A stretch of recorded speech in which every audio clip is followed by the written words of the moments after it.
यत् प्रभा पटलोद्वासी वास्ते यद्याभिभारताम् आयुर्वेदात्मकम ज्योति शाश्वतम न प्रकाशताम। दोस्तों नमस्कार।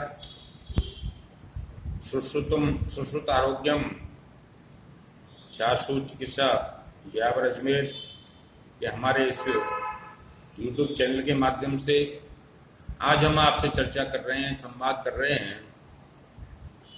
उससे पहले मैं निवेदन करना चाहूँगा कि अगर हमारी चर्चा आपको पसंद आती है, संवाद पसंद आता है, तो हमारे इस चैनल को लाइक करें, शेयर करें और सब्सक्राइब करें। दोस्तों, आज हम घरों के अंदर हमारी रसोई में जो काम आने वाली, नियमित रूप से काम आने वाला जो औषधीय है, औषधीय जो द्रव्य है, उसके बारे में हम चर्चा करेंगे। उसका नाम है हरिद्रा और हिंदी में उसको हल्दी कहते हैं। इसका जो लैटिन नाम है वो है कर्क्यूमा डोमेस्टिका, अंग्रेजी में इसको टर्मरिक कहते हैं। मित्रों, हल्दी के बारे में अपन जब चर्चा करते हैं तो हल्दी के बारे में हम ये निश्चित रूप से ये तो जानते ही हैं कि हल्दी है, इसको हम रोज काम में लेते हैं। हमारी रसोई में हम सब्जियों में काम लेते हैं, विभिन्न स्वरूपों में हम इसको काम लेते हैं। लेकिन आयुर्वेदिक दृष्टिकोण से हम जब इसके ऊपर चर्चा करेंगे तो हम ये पाते हैं कि निश्चित रूप से दैनिक जीवन में हल्दी का प्रयोग हमको नियमित रूप से करना चाहिए और मात्रानुसार हल्दी का प्रयोग हमको करना चाहिए। उससे हम कई प्रकार की व्याधियों से नियमित सेवन से हम बच सकते हैं। मित्रों, इसका जो पौधा है, छुप जो है 2 से 3 फीट तक जो है ऊंचा होता है। इसके जो पत्ते हैं, हल्दी के पत्ते, वो जैसे केले का नया पेड़ लगाते हैं तो केले के नए पेड़ में जिस तरह से पत्ते आते हैं उस तरह के पत्ते होते हैं, चिकने होते हैं।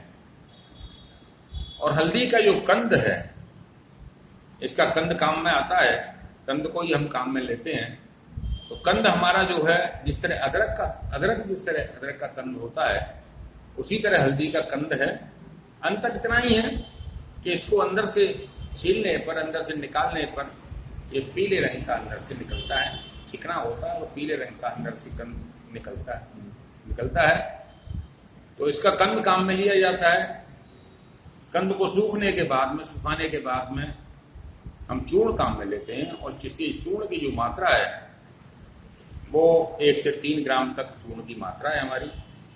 इसका जो डोज है लेने की, वो चूर्ण हम जो है 1 से 3 ग्राम काम में लेते हैं। और जो इसका रस है, कच्ची हल्दी का जो रस निकलता है, जो सुरस निकलता है, उस सुरस की मात्रा हमारी जो है 10 से 20 ml की सुरस की मात्रा है। कई रोगों में सुरस भी दिया जाता है। जहाँ तक हम दोस्तों दोषों की बात करें तो हल्दी कफ और पित्त शामक है। कफ के रोग जितने भी हैं उसमें काम करती है और पित्त के रोग जितने हैं उसमें काम करती है। तो हल्दी मुख्य रूप से व्रण रोपक है, यानी कहीं पर भी कोई घाव हो जाए वहाँ पर अपन हल्दी का प्रयोग करते हैं, हल्दी का लेप करते हैं या उस औषधि में हल्दी मिलाते हैं तो हम निश्चित रूप से उसका व्रण का जो रोपण है, घाव का जो बढ़ना है, वो जल्दी शीघ्र ही बढ़ता है। हल्दी कुष्ठ रोग में, हल्दी त्वचा के रोगों में काम आने वाली है। हल्दी शीत पित्त में काम आने वाली। आप देखते होंगे कि कई लोगों को शीत पित्त होता है, यानी जिसको पित्ती कहते हैं, शरीर पर चकत्ते हो जाते हैं, लाल लाल चकत्ते हो जाते हैं, उसमें हल्दी का चूर्ण हम देते हैं। तो हल्दी का चूर्ण या हरिद्रा खंड देते हैं। हरिद्रा खंड बनता है, हल्दी का खंड बनाया जाता है दूध में। तो हरिद्रा खंड जो है 3 से 6 ग्राम तक देते हैं नियमित रूप से सुबह शाम, तो शीत पित्त नामक रोग इससे दूर हो जाता है। दूसरी बात यह है कि हल्दी शीत पित्त को तो खत्म करती है, इसके साथ साथ हल्दी एंटी एलर्जिक है। आप देखते हैं किसी को धुआं से एलर्जी है, किसी को कोल्ड से एलर्जी है, किसी को धूल से एलर्जी है। एलर्जिक जो रोग होते हैं उस एलर्जिक रोग में भी हल्दी बहुत काम करती है, एंटी एलर्जिक का रोल अदा करती है। एंटी एलर्जिक का रोल जो अदा करती है तो निश्चित रूप से जो एलर्जी के रोग हैं उनमें बहुत काम करती है, उसमें बहुत इसका फायदा है। और दूसरी बात हम यह बताते हैं आपको कि जहाँ पर कफ के रोग हैं, खांसी है, खांसी का हम एक प्रयोग बताते हैं हमारे अनुभव के आधार पर। मित्रों, आपको खांसी अगर किसको ज़्यादा हो गई है तो उसमें अपने बाजरे का आटा लेकर के और हल्दी का चूर्ण लेकर के दोनों को तवे पर भूनें। काफ़ी भूनने के बाद में जब वो भुन जाए उसके अंदर गुड़ मिला करके हम उसका सुबह और शाम 5-5 ग्राम हम सुबह शाम उसका प्रयोग करते हैं तो निश्चित रूप से हमारी खांसी दूर हो जाती है। यानी कंठ को और खांसी को जो है सही कर दुरुस्त करने वाली हल्दी होती है। इस प्रयोग को भी आप करें। हल्दी का जहाँ रस अब निकाल करके, कच्ची हल्दी का रस, जहाँ रक्तपित्त जो रोग होता है, जहाँ आप देखते होंगे रक्तपित्त का मतलब है कि अपने एसिड बनने के साथ में कई लोगों को उल्टी के साथ खून आने लग जाता है। उस रक्तपित्त के रोग में हल्दी का जो सरस है वो शहद मिला करके आप अगर उसको देते हैं, हल्दी का रस निकाल करके कच्ची हल्दी का उसमें देते हैं तो रक्तपित्त रोग में शीघ्र जो है उसका शमन होता है, वो रोग ठीक हो जाता है। और कफ के जो रोग हैं, कफजन्य जो रोग हैं, कफजन्य रोगों के अंदर हम दूध में हल्दी उबाल करते हैं। अभी वर्तमान में आप ये विभिन्न चर्चाओं के माध्यम से सुन रहे होंगे कि नियमित रूप से रात्रि को हल्दी का दूध में हल्दी मिला करके सेवन करें। उसके पीछे कारण ये है कि हल्दी में दूध अगर हम मिलाते हैं और हल्दी में दूध मिला करके जब जो गर्म करते हैं उसको, उसमें थोड़ा सा हम गुड़ मिला देते हैं तो हमारे कफ के, क्योंकि हल्दी श्रावी जो रोग हैं, श्रवण करने वाले जो रोग हैं, जैसे कि प्रतिश्याय कहते हैं जुकाम, खांसी, इस तरह के जो रोग हैं, इनमें हल्दी का प्रयोग बहुत ही लाभदायक है। और उसमें दूध में उबाल करके थोड़ा गुड़ मिला करके यदि हम सुबह शाम उसको निवाया सेवन करते हैं तो उससे खांसी, जुकाम, बुखार, इस तरह की जो है बीमारियां दूर होती हैं। तो हल्दी बहुत उपयोगी है।